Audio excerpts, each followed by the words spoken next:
शय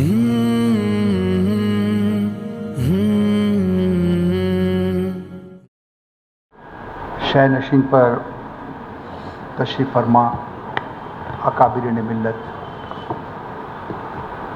शुरकाए अज़ीम,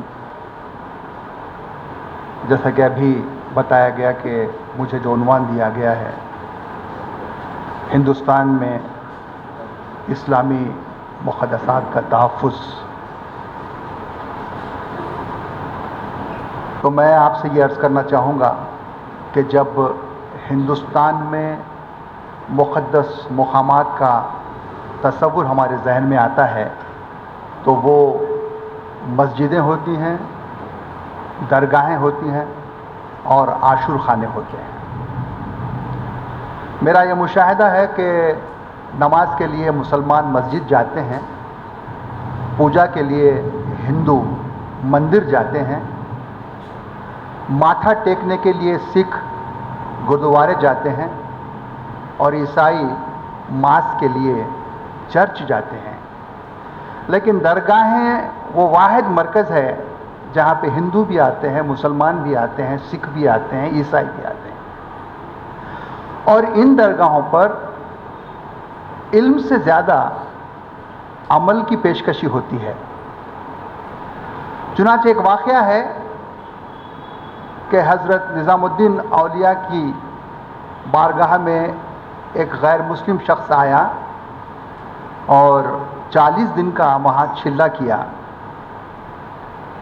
41वें दिन वो शख्स सुल्तान जी की खिदमत में हाजिर हुआ और उनसे अर्ज़ किया कि सुल्तान जी, मैं मुसलमान होना चाहता हूँ। तो हज़रत निज़ामुद्दीन औलिया आग बगोला हो गए और गुस्से में उस शख्स से आपने कहा, क्या मैंने तुझे इस्लाम कबूल करने की बात कही, तुझसे कहा, तुझको हिदायत दी? तो उस शख्स ने बड़े अदब के साथ कहा, सुल्तान जी, आपने तो कुछ नहीं कहा, लेकिन आपके अमल ने मुझे मुतासिर किया कि मैं मुसलमान हो जाऊं। आज सारे हिंदुस्तान में जो हम देख रहे हैं वो है रिलीजियस एक्सट्रीमिज़म। हम हर मामले में एक्सट्रीम होते जा रहे हैं और एक्सट्रीमिज़म को जन्म देता है, चाहे उधर से हो या इधर से हो। आज भी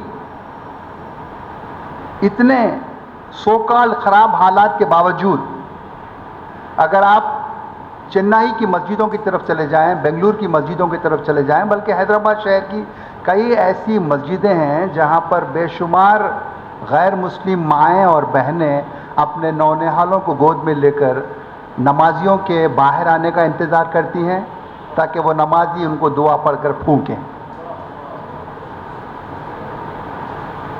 जहाँ तक औकाफ़ी जायदादों के तहफ़्फ़ुज़ का सवाल है, मैं इसके बारे में ज़्यादा कुछ नहीं कहूँगा, लेकिन जो आदाद व शुमार हमारे पास मौजूद हैं वो ये बताते हैं कि सालाना 1,20,000 करोड़ की इनकम औकाफ़ी जायदादों से हिंदुस्तान में हो रही है। ये रिपोर्ट पार्लियामेंट में बताई गई है और ये भी कहा गया कि अगर उसमें सही ढंग से उसकी इस्लाह की जाए तो और 10% रकम बढ़ सकती है।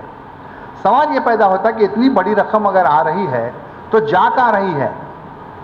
हम अपने तेलंगाना के वक्फ बोर्ड को देखते हैं तो हर महीना कोई ना कोई ऐसी रिपोर्ट आती है कि आइमा को वजीफ़ा नहीं मिला, फला मस्जिद का काम अधूरा है, फला कब्रिस्तान की बाउंड्री का काम अभी तक रुका हुआ है।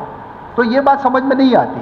तो मैं आज के इस यादगार मौके पर मौलाना से गुजारिश करूँगा कि एक सेमिनार ऐसा भी हो जिसमें औकाफ़ी जायदादों के तहफ़्फ़ुज़ के लिए, उनकी तरक्की के लिए क्या कदम उठाया जाए।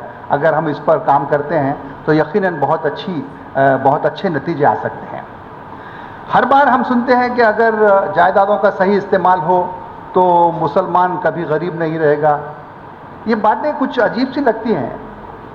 तो मैं आपसे ज़्यादा वक्त नहीं लूँगा क्योंकि बहुत से मुफक्किरीन ने, अकाबिरीन ने काफ़ी वक्त ले लिया, तो मैं अपना वक्त उनके हवाले करता हूँ और आप सबसे इजाज़त चाहता हूँ। बहुत बहुत शुक्रिया। Hmm.